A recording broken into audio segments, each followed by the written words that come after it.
எல்லா குறு சிறு விவசாயிகளும் காணாமல் போயிடுவாங்க. இந்த இந்தியாவில் காணாமல் போயிடுவாங்க, அப்படின்னு செத்து போயிடுவாங்க. உண்மையிலே எப்படி நடக்கும் அப்படின்னா 1000 ஏக்கர் 2000 ஏக்கரில் நிறைய மிஷினரிஸை வச்சு விவசாயம் நடக்க போகுது. இந்த காணொளி இன்னொரு 10-20 வருஷத்துக்கு அப்புறம் இந்த வலைதளங்களில் இருந்ததுன்னா நீங்கள் பாருங்கள், எவனோ ஒருத்தன் ஒரு 20 வருஷத்துக்கு முன்னாடி பேசியிருக்கான்ப்பா அப்படின்னு தோணும் உங்களுக்கு. 20 வருஷத்துக்கு அப்புறம் இந்தியாவில் சிறு குறு விவசாயிகள் செத்து போயிடுவாங்க அல்லது காணாமல் போயிடுவாங்க. அதற்கு பிறகு 1000 ஏக்கர் 2000 ஏக்கர் ஒருத்தர்கிட்ட இருக்கும். மிஷினரிஸ் தான் வேலை பார்க்கும், மிஷின் தான், எல்லாமே மிஷின் தான் வேலை பார்க்கும். எல்லா உணவுகளையும் இயந்திரங்கள் தான் உற்பத்தி செய்ய போகுது. மனிதர்களுக்கெல்லாம் வேலையே இல்லாமல் ஆகிடும். ஏன்னா அடிக்கிற வெயிலுக்கு பாருங்கள், எந்த மனிதர்களாலையும் வேலை செய்ய முடியாது. ஏன்னா நாம் இயற்கையை அழிச்சிட்டோம்.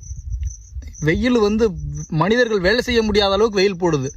அப்போ எப்படி சிறு குறு விவசாயிகளாக இந்த வெயிலில் வேலை செய்ய போகிறாங்க? இதுக்கப்புறம் இன்னும் வருடங்கள் போக போக வெயில் அரபு நாடுகளில் போடுற மாதிரி இருக்கும். ஏசி இல்லாமல் இருக்க